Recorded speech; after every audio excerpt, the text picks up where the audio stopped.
नमस्कार मंडळी, मी रुपाली मुंडे. माझ्या चॅनलमध्ये तुमचं खूप खूप स्वागत आहे. आज आपण भरला पापलेटची रेसिपी बघणार आहोत. चला त्यासाठी लागणारे साहित्य बघू. हे मी पापलेट घेतलेत फ्रेश, छानपैकी चिरा पाडल्यात आणि आतली इथून घाण काढून घेतलेली आहे. असे मी 2 पापलेट घेतलेत. त्यात आतमध्ये स्टफिंग करण्यासाठी नारळ घेतलाय, हळद घेतली आहे आणि कोकम आगळ घेतले. कोकम आगळ नसेल तर चिंचेचं पाणी किंवा लिंबू घेऊ शकता.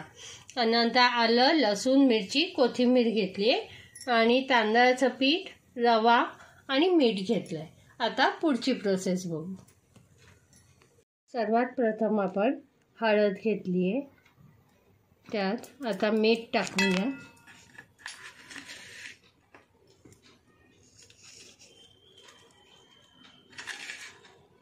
आणि हे आपण मॅग्नेट करून ठेवणार आहे. आणि यात आता मी कोकम आगळ टाकता. हळद आणि कोकम आगळाचं आपण छानपैकी मिक्स केलं आहे.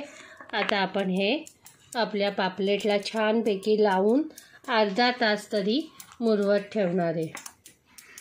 तुमच्याकडे कोकम आगळ नसेल तर लिंबाचा रस किंवा चिंचेचा कोळ लावू शकता. पण ते ह्याला आंबट काहीतरी तुम्हाला लावावंच लागेल, नाही तर आपली मच्छी वैस लागेल, खराब लागेल चवीला. असं सगळीकडनं आपण चोळून घेऊ. आज ना आपण हे पाट्यावर वाटणार आहोत वाटण. तर मी त्यासाठी खोबरं घेतलं आहे, मिरची घेतली आहे, लसूण घेतलं आहे, आलं घेतलं आहे, जिरं घेतलं आहे. जिरं नेहमी नॉनव्हेजमध्ये तुम्ही थोडंसं टाकत जा, कारण का नॉनव्हेज कसं हेवी असतं पचायला, त्यामुळे जिरं पचनाचं काम करत असतं. आणि कोथिंबीर घेतली आहे. आता आपण पहिले पाट्यावर कसं वाटायचं, एकदम लगेच बारीक नाही होणार सगळ्या गोष्टी. मग त्यात आहे ना आलं, नंतर परत हा लसूण असा छानपैकी आहे ना चेचून घ्यायचा. असं ना खोबऱ्यामध्येच टाकून तो पहिले आलं, लसूण, मिरची आपली चेचून घ्यायची आणि मग बारीक करायचं. या पाट्याची पण तुम्हाला मी एक गोष्ट सांगते छोटीशी. हा पाटा माझ्या सासऱ्यांनी घेतलेला होता, त्यांच्या जमान्यातला आहे, सासू सासऱ्यांच्या. त्यांनी तो मला दिला आणि तो मी आता बरेच वर्षांनी त्याला हात लावायला वापरायला घेतला आहे. म्हणजे अशा काही वस्तूंची एक आठवण असते आपल्याकडे, आहे की नाही? अशा तुमच्याही काही गोष्टींची आठवण असेल तर मला कमेंटद्वारे नक्की कळवा. हे बघा, असं आपण आता हे सगळं वाटून घेतलं, म्हणजे बारीक झालेलं आहे. आता अर्ध निम्म आपलं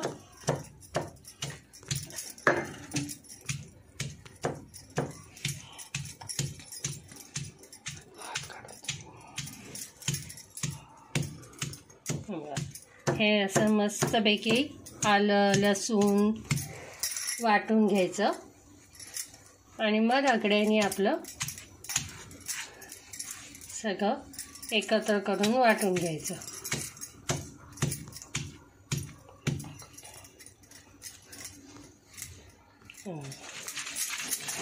आता आपलं हे पटापट वाटून होईल.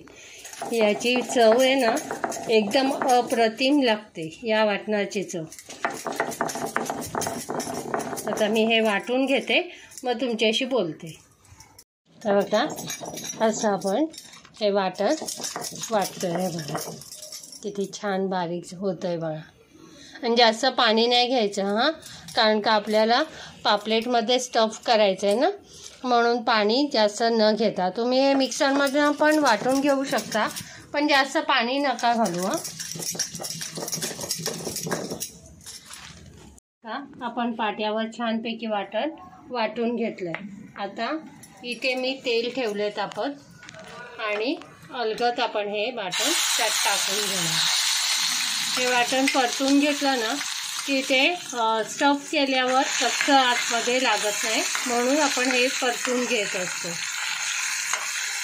म्हणजे वाटणाचा कच्चेपणा यातनं निघून जाईल. यात आता आपण चवीनुसार हळद टाकणार आहोत, धणा जिरा पूड टाकणार आहोत आणि आपण मिरच्या टाकलेल्या आहेत. तिखट आपलं बॅलन्स करूनच टाका.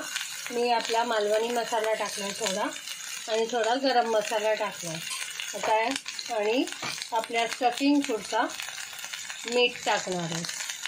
आता हे सगळं आपण छानपैकी परतवून घेणार आहोत मसाले, म्हणजे आपले मसाले कच्चे राहणार नाही।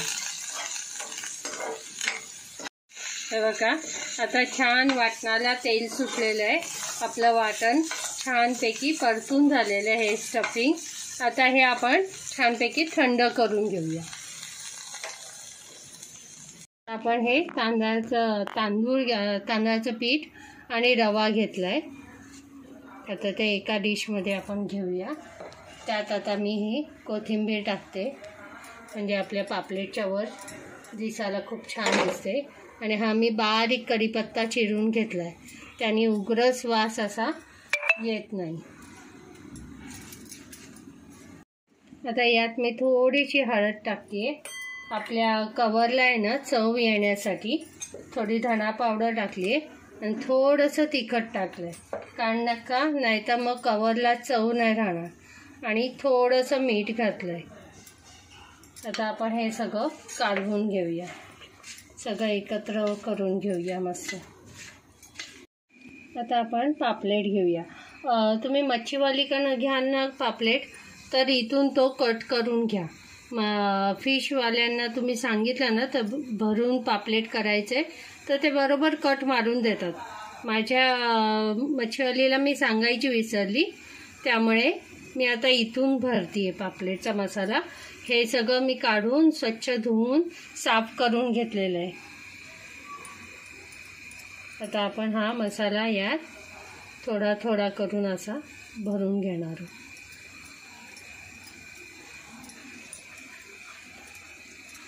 असा गोळा करायचा आणि यात जेवढा मावेल ना तेवढा तुम्ही असा भरून घ्यायचा।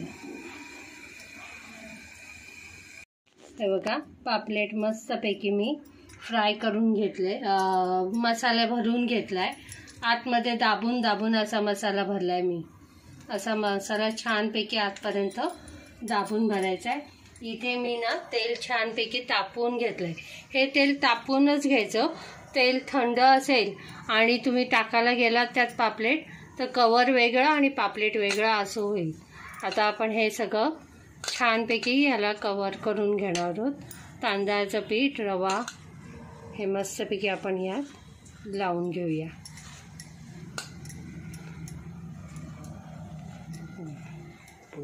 असं दाबून दाबून मस्तपैकी लावून घेऊया, सगळीकडनं लावून घ्यायचं, म्हणजे ते कुरकुरीत छान लागतं अगदी।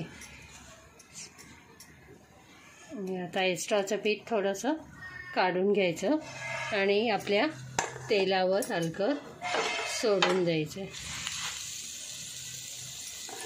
हा पण दुसरा आपण तसंच घेणार आहोत। माझी ही रेसिपी आवडली असल्यास लाईक, शेअर, सबस्क्राईब करायला नक्की विसरू नका।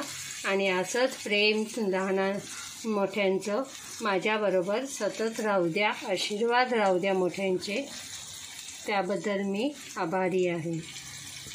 असं छानपैकी मी दाबून घेतलं आहे, एक्स्ट्राचं काढलं आहे आणि आता या फ्राय करायचं। एक साईडनी छान झाल्यावरच उलटायचं आहे, सारखं उलटायला आपण जायचं नाही, नाहीतर मग कवर वेगळं आणि पापलेट वेगळा होतो। तर आता ह्या मीडियम गॅसवर आपण फ्राय करून घेऊ एक साईडनी आणि मग नंतर उलटून घेऊ।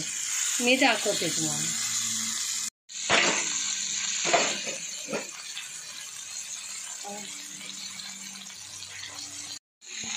बघा एक साईडनी आता छान झालंय, आता आपण हळूच दुसऱ्या साईडने उलटा करणार।